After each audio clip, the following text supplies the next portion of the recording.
Black Rock Press is a press located in the art department. We publish artist books, but we also have a curriculum side to us. So right now we have a minor in book and publication arts. And we've been around since about 1964, started by Ken and Patricia Carpenter.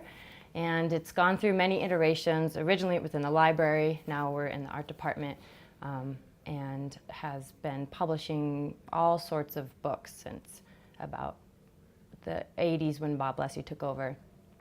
And there was a large stretch of time when they were publishing trade publications, mostly poetry, mostly regional poets. Book arts sort of has roots in the illuminated manuscript, so that's from centuries ago. And it's happened all across the world. Many different cultures have all some version of a book. And it came to a head in about the 60s, starting with the constructivist and the futurist art movement. And people started to call into question the versatility of a book. So an artist book is really a book that's more interested in the tactile experience of the book. So it tends to push the boundaries of what kinds of materials books are made out of, what kinds of shapes they take. So there's the concertina or the accordion shape, and you see that sort of exploited a lot in book arts because it's an expansive form. So it's not just about a codex book, which is bound on one edge. Most trade paperbacks are perfect bound and they're considered codex books. It's a book that can become, as large as the sort of landscape that it's trying to contain in its concept. And it's all about the reader's experience of turning the pages and flipping through it and thinking about sort of sequence and the pace of the information that the reader takes on. So it's really honing in on the tactile experience of the book, not just about the words or the images that it contains. There's a lot of process involved in making an artist book, and in fact we kind of joke that people that are printmakers or printers, artist book makers, tend to really like process because it can be a bit tedious. There's a lot of attention to detail going on. These are students in the Art 414 class, which is one of our book arts, advanced book art classes that we offer as part of our curriculum. And they're working on a typographic bestiary. So the whole process is that they've come and set metal type, and right now you see two students behind me are mixing inks in order to get the correct colors that they'll put on the press. And then behind me, you see a student right now working on his typographical bestiary. So he took metal type and created this sort of abstracted pig with it, which then, here's the pig printed in all of its red piggy glory.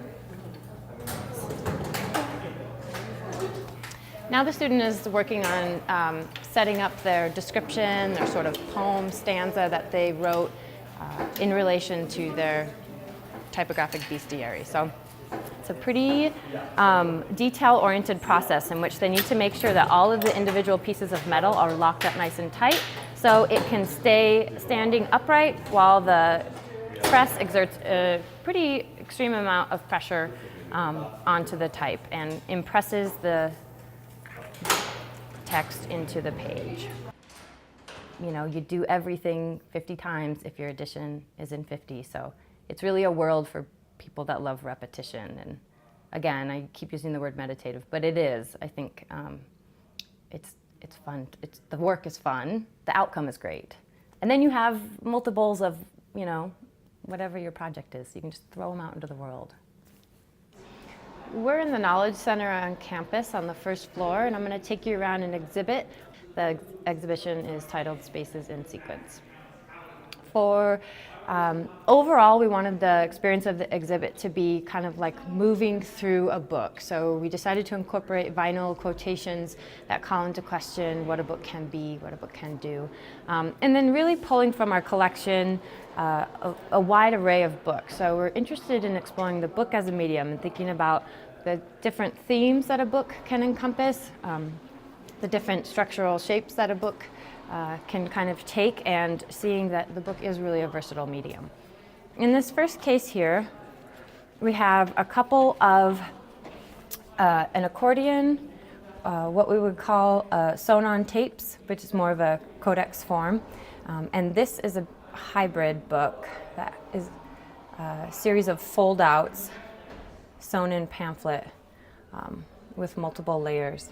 And each of these books takes on a really personal theme. This particular one is about the loss of the artist's brother, took his own life with suicide. Compendium of Domestic Incidents is all about interpersonal relationships, the physical space that we kind of inhabit and manipulate when we're near another person.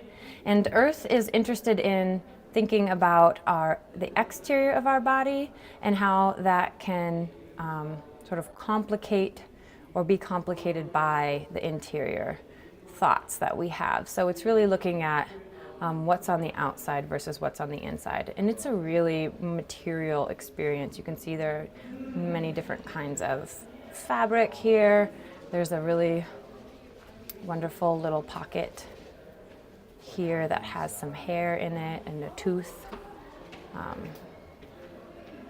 So really kind of thinking about, can a book be a body? And in what way is that literally happening, and in what way is that sort of happening in a more abstract sense?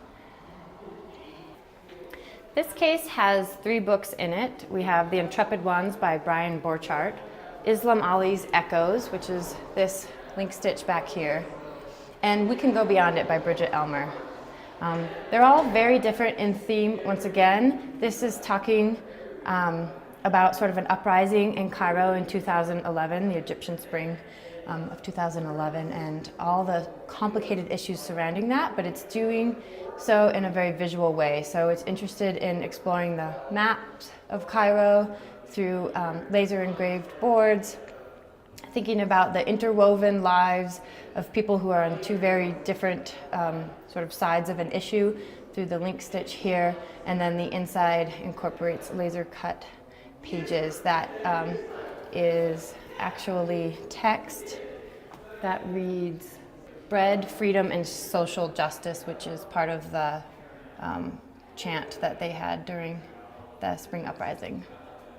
The Intrepid Ones here incorporates many different kinds of handmade paper, letterpress printing, which can take form as text here, metal type, or we even print photographs sometimes with these kind of strange abstract marks here.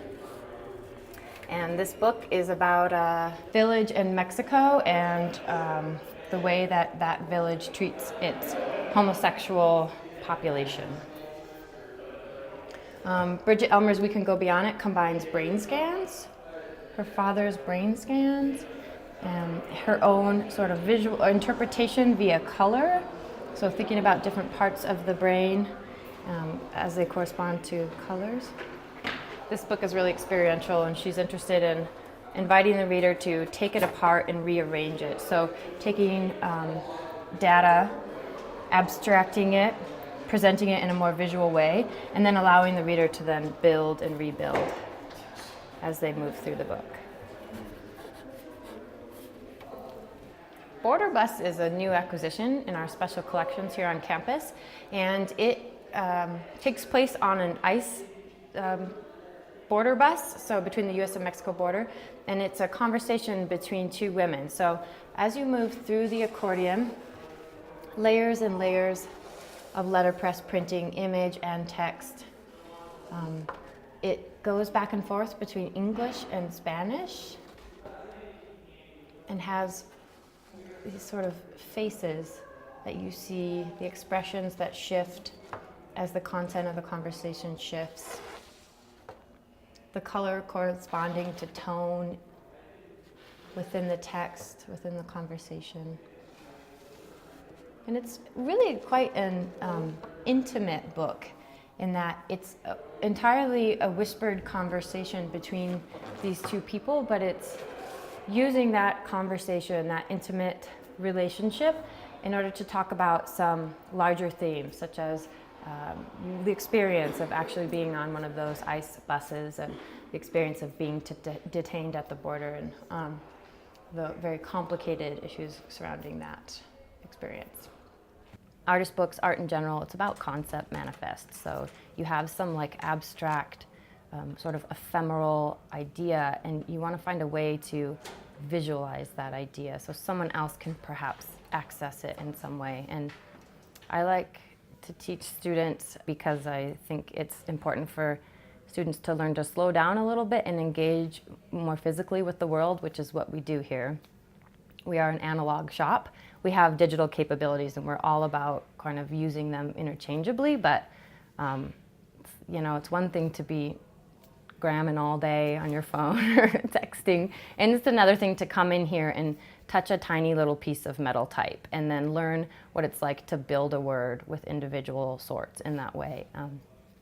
So I think it kind of puts us back in touch with the physical world. And that's what I like about book arts too. I read books all the time and I love sort of trade paperbacks, but I also like the physical experience of being able to move through a book that has a strange shape, or to kind of go through an artist book that maybe melds together text and image in a really unique way that I'd never experienced before. So it kind of provides a new way of seeing and of sorts. Artist books are really special because it is that unique experience of kind of traveling through a sculpture in some ways, and being able to situate yourself in relation to the book that you can't normally, in a way that you can't normally do with a trade book. And so it's about kind of like moving your arms in a certain way, or, you know, laying the book out on a table and having to manipulate it. Some books work like puzzles, some books, you know, build up like sculptures. So I think it's in our sort of increasingly digital world, it seems important for people to keep returning to that intimate relationship with a book, and specifically with book arts, to like engaging in a very physical way, not just a mental way with the book. And I think it gives you the opportunity to manipulate your body, sort of manipulate your mind, and have an experience that you couldn't otherwise have in the real world. Books do exist in the real world, but it's kind of like an entirely different way to approach space, I think.